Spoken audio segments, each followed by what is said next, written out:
Just want to let you lot know that if you're watching this clip on the Fozcast YouTube channel, the full episode is now available to watch exclusively on Spotify, and it's free. Come on. Talk to me for your COVID, right? Because I guarantee you I've got the most polar opposite stories to you for COVID. Because for me, honestly, I am not joking you here, it was the time of my life. Honestly, kid, it was the time of my... If you could take me back there now and I could have those 3-4 months back again... From a personal point of view, not personal from the point of view, worldwide pandemic. Honestly, for what we did, like we're at home, we're all the time, the kids were doing stuff and that. From a personal point of view, and I don't apologise for it because I enjoyed myself, all right? It was incredible for me. Talk to me about yours.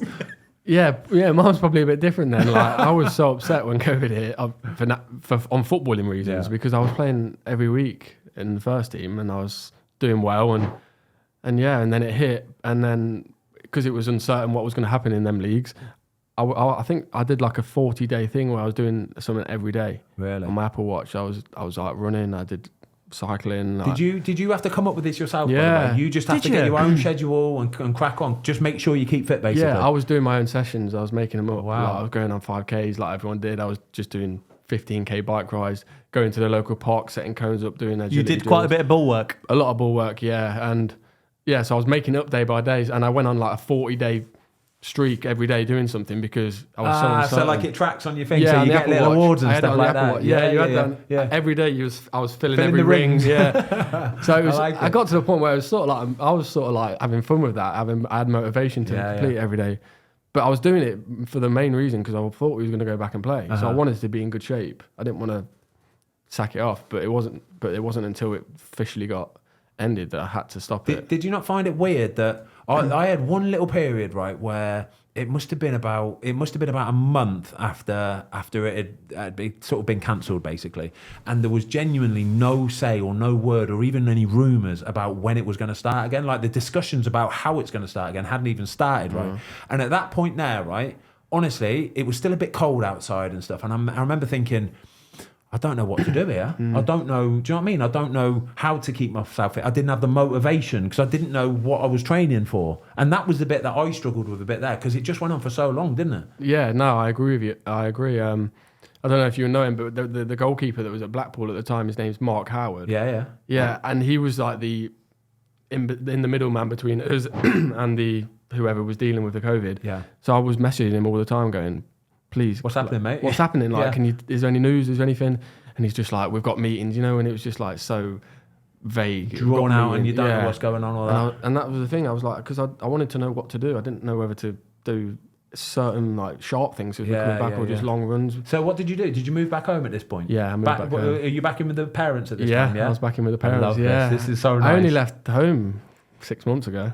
Shut up. Yeah. Mate, how good is this? Like playing in the Premier League and he's just moved out of mum and dad's house. That's so good, mate. Yeah, because obviously when you moved to Luton, you were there for the season, weren't you? Like 37, 38 odd games. And so at that point you moved out. Yeah, I moved out for the year. So I moved into a place in Bedfordshire for a year, which was my first experience of... I went to Diggs as a scholar, but you have parents there. That was my first experience living on my own in my own house. What's that like? What was that? It was, a bit of a honest, shock. Could you use a washing machine? No, not at the start, no. But I moved in with another lad that played for Luton, and he taught me how to cook. Because honestly, I couldn't do anything. Really? Because I was at home and my mum did everything. You do everything in a hotel, you're getting room service, Deliveroo, all that kind of stuff. I couldn't cook, I couldn't clean, but like I didn't know how to wash. I don't know anything about build. Like obviously, it was nothing. I was just like a baby. But that year was good for me because I grew up and I learned to do everything, not just like off the pitch as a human. Yeah, this is the bit I think. So like you can grow up as a footballer and you can get stronger and you can get all this kind of stuff. But I just think those bits there, the bits where you go out and you're by yourself and you've got to learn how to do it. You're thrown in at the deep end. You know what I mean? I think that's just as important on your footballing journey as all the other bits, the technical attributes and playing in front of first team players and all that kind of stuff. It's so important, isn't it? Getting out there and just doing it.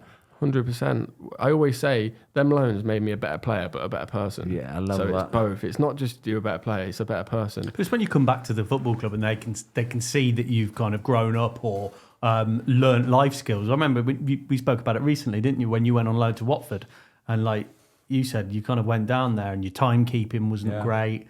And I'd have been a similar sort of age though, 22, 23. And it was one of the senior got moved pros. down there by yourself, and it was Al Chamberlain, one of the senior goalkeeper there, that was like, no, this is how you do it. This is how you.